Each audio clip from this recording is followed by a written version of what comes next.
Hi everyone, Kelt here, bringing you my thoughts on the British royal family, and today I'll just be talking a bit about the latest with William, King Charles and Harry.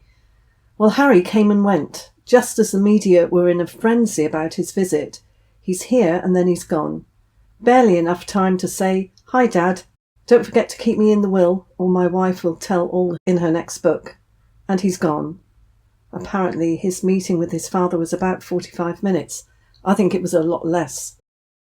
After the meeting, Charles and Camilla were apparently driven to Buckingham Palace, and a helicopter was waiting to take them back to Sandringham in Norfolk. All the talk was that Harry and King Charles had reconciled, and then apparently he had told William to reconcile with Harry, upon which Harry calls Meghan to come on her way to join Harry in the reconciliation.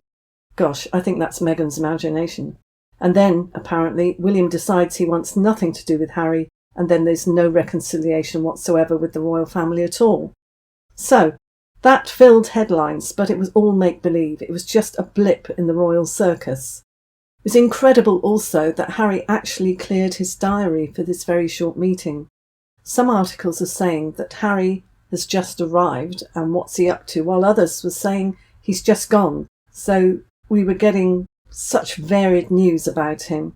So it just goes to show you how speedy all of this was. Just as well I didn't make a video yesterday when he'd arrived, because it would have been out of date within minutes.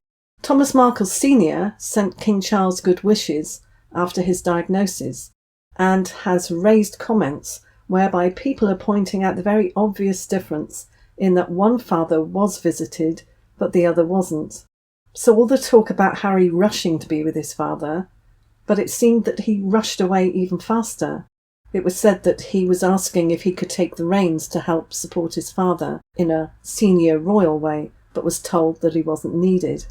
The papers are all talking about a reunion between father and son. There was no reunion. Camilla would have been there, and very likely also the King's right-hand man, Lieutenant Colonel Johnny Thompson, who has been promoted to in-office work on private matters for King Charles. So Harry was said to have stayed in a hotel and left the next morning. It's being suggested that Harry misread King Charles's phone call. His father made sure to inform him and William of his diagnosis before informing the media, but it seems that Harry took this as an invitation to come straight over. So here are the details about the timing. Harry arrived at Clarence House at 2:45. Charles and Camilla left at 3:35, which is 50 minutes. And it was perfect, the fact that King Charles had a waiting helicopter to whisk him away. No chance of Harry overstaying his welcome. Interesting that a news outlet published a helicopter crash with a foreign dignitary on board and then posted a photo of King Charles in the article. I must admit, the poor man who was lost in the helicopter crash did have the same hair colour, but what an embarrassing mistake. Or was it intentional? I'm trying to find that article, but it seems to have disappeared. It was up long enough for word to get out that King Charles had passed in a helicopter crash, which obviously did not happen.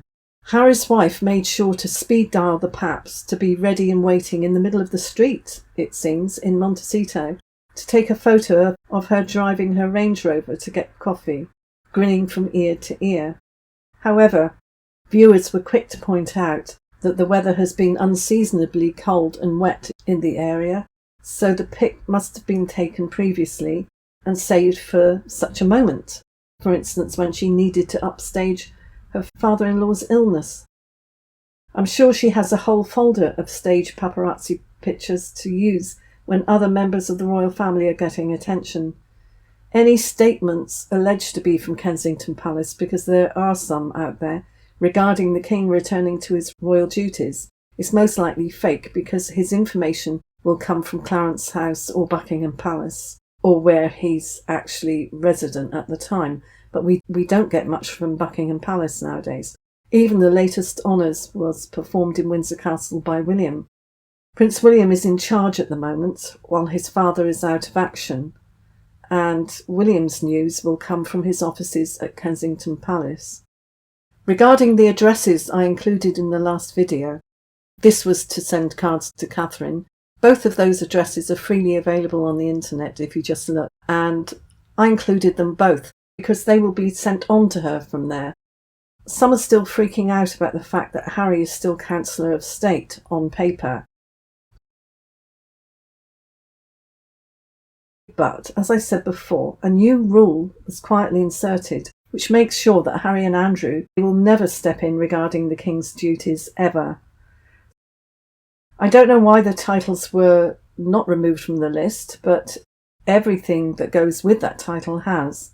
And also Harry being overseas, he wouldn't be able to be a Chancellor of State. The headlines are absolutely pathetic at the moment and almost seems like they're all written by Meghan herself.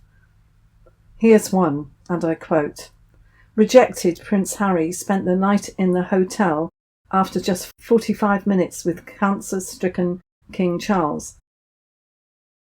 Moving on swiftly from all of that to William and his public appearance, where he was at Windsor Castle. He was at an investiture where he was giving out awards. He also went to a star-studded event that evening where he was praising the work of the air ambulance after a charity ball. He was pictured with Tom Cruise and others and seemed to be enjoying himself. And here's a few pictures of what he's got up to, just to put the attention on the son who actually supports his father rather than the one who doesn't. So let me have your thoughts on all of this, and I'll see you in the next one. Thanks for watching. Bye.